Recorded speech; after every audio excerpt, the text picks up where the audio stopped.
And square petrol کی قلت کی باتیں ہو رہی ہیں، جگہ جگہ پہ لائنیں قطاریں لگی ہوئی ہیں پیٹرول پمپس پہ۔ پہلے بھی میں نے ایک پروگرام میں کہا تھا کہ وہ تو چلو عوام کی تو کوئی بات کر ہی نہیں رہا، میں بھی عوام میں سے ہوں، ہم بھی درمیانے بلکہ لوور مڈل کلاس کے لوگ ہیں۔ پریشانیاں ہوتی ہیں، روزمرہ کا پیٹرول ڈلوانا ایک اچھی خاصی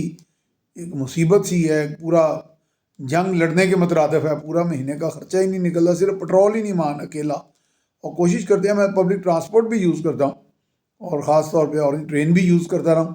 اور کرتا رہتا ہوں۔ تو اور بھی ہمارے دوست ہیں، جیسے وہ بابا قانونی بڑے مشہور ہیں، جو ملک منصف عوان،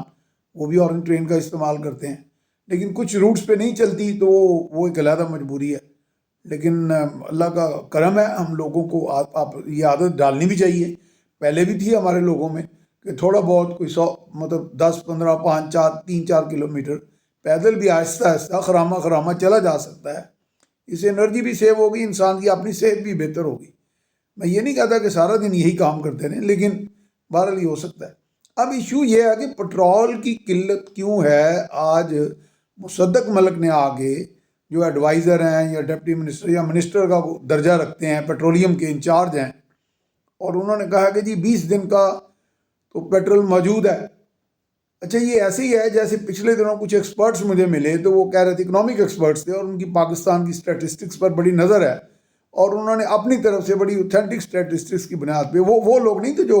حکومت کے حق میں یا مخالف والے لوگ تھے، یعنی وہ ایکسپرٹس تھے جو باقاعدہ اسٹیٹسٹکس سامنے رکھ کے اعداد و شمار بات کرتے ہیں۔ انہوں نے کہا جی کہ 100 یا 100 سے اوپر، اب شاید 90 دن کا رہ گیا ہو دن کا، تو گندم کا سٹاک موجود ہے۔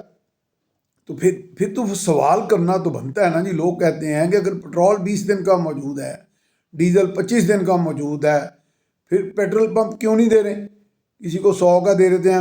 موٹر سائیکل والے کو، یا 150 کا دے دیتے ہیں، 250 سے تو اوپر لیٹر ہے وہ، تو کسی کو گاڑیوں والوں کو بھی وہ کم دے رہے ہیں۔ تو پھر یہ مس مینجمنٹ ہے، مس گورننس ہے، یا وہ جو پریشر گروپس ہیں، یہ جو بن جاتی ہیں تنظیمیں، آج پیٹرول کی ہڑتال ہونے لگی ہے، اسٹرائک ہونے لگی ہے، یہ تو اسٹیٹ کا سرنڈر ہے پھر۔ اور اگر گندم کا بھی اگر وافر سٹاک موجود ہے اور اگلی گندم کی فصل آنے میں بھی اب بہت زیادہ دیر تو رہ نہیں گئی،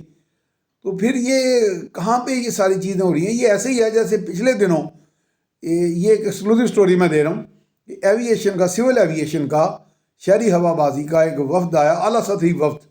یو اے ای سے، متحدہ عرب امارات، ہمارا دوست ملک، جہاں سے ہمیں ڈالرز ملتے رہتے ہیں اور بڑی تعداد میں، مقدار میں ملتے ہیں، بلینز اور ملینز۔ تو ان کا آیا تو ان کے ساتھ کوئی معاہدے ہونے باقی تھے، کوئی ماضی کا شہری ہوا بازی کا معاہدہ تھا جس پر ابھی تک عمل درآمد نہیں ہوا تھا، صرف اس حکومت نہیں، ماضی کی حکومت میں بھی، یعنی یہ گزشتہ سال 1.5 سال سے۔ اور ہمارے وزیر اعظم نے ان کو ایشورنس دے دی، اور وہ جو ڈیلیگیشن تھا، وہ جو وفد تھا، اس میں شیخس تھے، یعنی شہزادگان یا شہزادوں کے قریبی رشتہ دار، اور بڑے ہمارے خاص مہمان تھے۔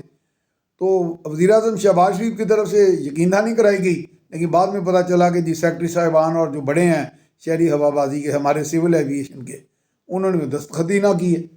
اور اس میں کوئی لینڈنگ کے رائٹس بھی وہ مانگ رہے تھے اسلام آباد میں، چونکہ بڑا جہاز اتر سکتا ہے اور فیسلٹیز ہیں لائک A380، تو 4 وہاں کی ایئر لائنز ہیں بڑی، ایک تو ایئر دبئی، فلائی دبئی ہے، ایک ایئر عربیہ ہے، ایک ایمریٹس ہے، اور ایک اتحاد ایئر ویز ہے۔ اب یہ جب ہم نے پتہ کیا تو پتہ چلا کہ جی اب وہ یہاں سے تو مایوس چلے گئے شیخس، یہ ساری صورتحال کیا تاثر لے کے گئے ہوں گے؟ کیا یہ کہیں سے یہ تو نہیں وہ بات کہ کوئی نہ کوئی ایسا ہمارے ہاں کوئی ایسا عہدیدار موجود ہوتا ہے جو کہیں سے لائن لے رہا ہوتا ہے، وزیر اعظم کچھ کہہ رہے ہیں، نہیں نیچے سے کچھ اور ہو رہا ہے۔ تو یہ تو طوائف الملوکی ہوگی بیوروکریسی کی، گورننس کی، بالکنائزیشن کہہ لیں۔ اوپر کا جو ہے وہ ایک فلوٹنگ سرفیس بیوروکریسی کا، سرکار ٹاپ ایگزیکٹوز کا چل رہا ہے، اور نیچے ایک اور انڈرنیتھ اس کے ایک اور سرفیس ہے، اس کے نیچے ایک اور ہے۔ تو کئی تہ در جو تہوں والی جو گورننس ہے، یہی کو تہ والا نہ کر دے ہمیں۔